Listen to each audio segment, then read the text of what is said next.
ओम विष्णवे नमः। जो शांति से युक्त है, शेष नाग पर शयन करते हैं, जिनकी नाभि से कमल उत्पन्न होता है और जो देवताओं के स्वामी हैं, जो संपूर्ण विश्व के आधार है, आकाश के समान असीम है, मेघ के समान जिनका रंग है और जिनका शरीर अत्यंत शुभ और आकर्षक है, जो देवी लक्ष्मी के पति हैं, जिनकी आंखें कमल के समान सुंदर हैं और जो योगियों के ध्यान में प्राप्त होते हैं।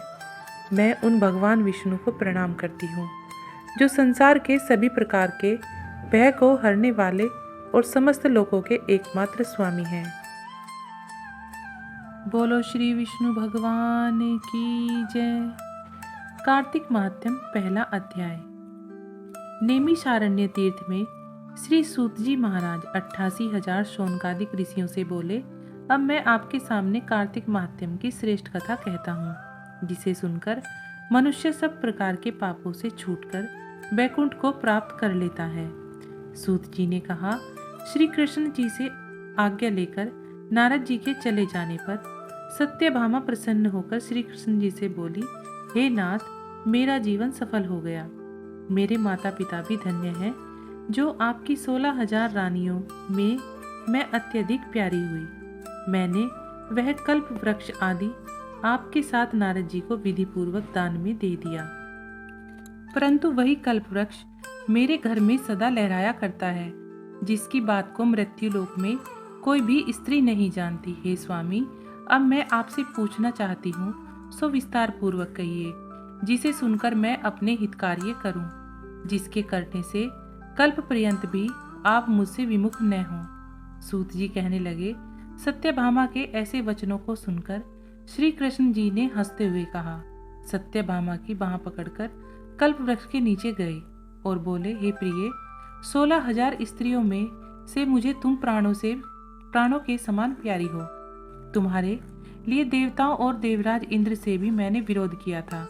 उस महाअद्भुत वार्ता को सुनो।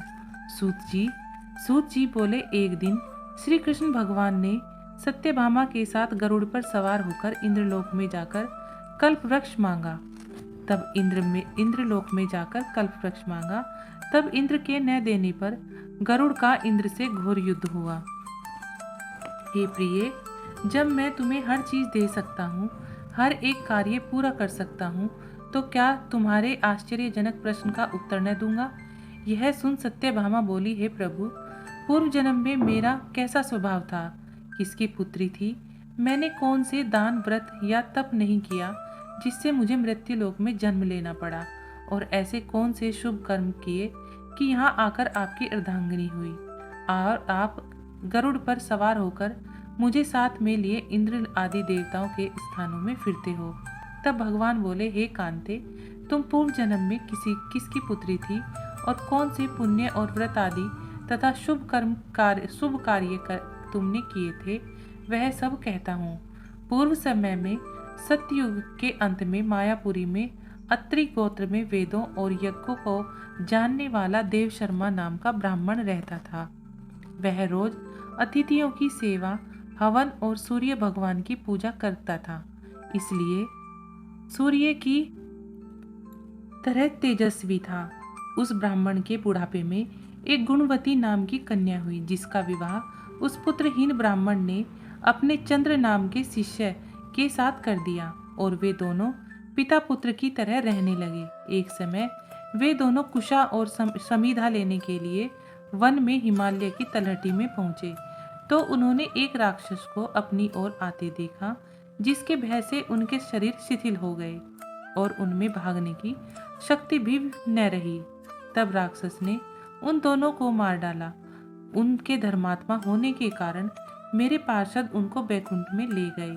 क्योंकि उन्होंने आजीवन सूर्य की पूजा की थी, इसलिए मैं दोनों पर अति प्रसन्न हुआ।